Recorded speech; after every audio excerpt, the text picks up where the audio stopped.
বাঁকুড়ার সোনামুখীতে স্লোগান যুদ্ধে উত্তেজনা ছড়ালো। সোনামুখীতে প্রচার শেষে মুখোমুখি তৃণমূল আর বিজেপি। স্লোগান পাল্টা স্লোগান ঘিরে উত্তেজনা।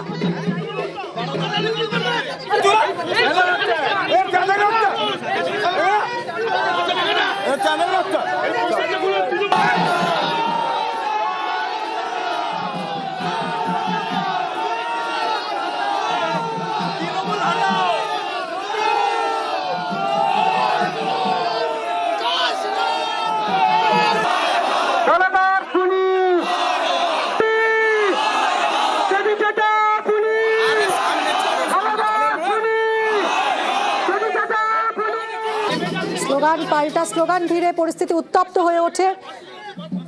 ঠিক কি হয়েছিল সেই মুহূর্তে আমরা কথা বলবো। দেবব্রত রয়েছে সঙ্গে। দেবব্রত, কি হয়েছিল, যে কেন উত্তেজনা ছড়ালো, আর এখন পরিস্থিতি কি?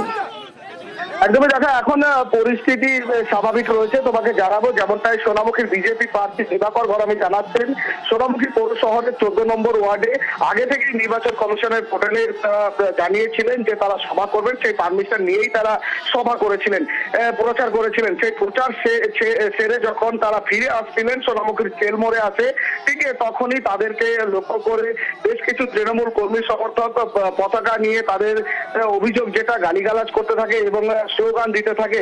স্লোগান পাল্টা স্লোগান হতে থাকে। এরপরেই দুপক্ষের মধ্যে হাতাহাতি হয়, ধস্তাধস্তি বেঁধে যায়। যেটা বিজেপির অভিযোগ, অদূরে দাঁড়িয়েছিল পুলিশে নির্বাক দর্শকের ভূমিকা পালন করেছিল, কারণ কোনো সহযোগিতা বা ছাড়ানোর চেষ্টা করেনি। যে কারণেই কিন্তু রীতিমতো অভিযোগ জানিয়ে সোনামুখী চৌরাস্তা মোড় এসে অবরোধ করতে থাকে সোনামুখীর বিজেপি প্রার্থী দিবাকর ঘরামি কর্মী সমর্থকদের নিয়ে।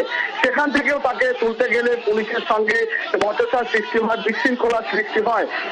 বিজেপি দাবি করছে যে তাদেরকে লক্ষ্য করে এই ধরনের কাজ করা হয়েছে। অন্যদিকে তৃণমূল যেটা জানাচ্ছে, কারণ আজকে অভিষেক বন্দ্যোপাধ্যায় সভা ছিল পাত্রসাহেরে, সোনামুখী বিধানসভা এবং ইন্দাস বিধানসভার দুই প্রার্থীর হয়ে প্রচার ছিল। সেখান থেকে কর্মী সমর্থকেরা বাড়ি ফিরছিল, তখনই তাদের সঙ্গে দেখা হয়, তাই এই ঘটনা ঘটেছে।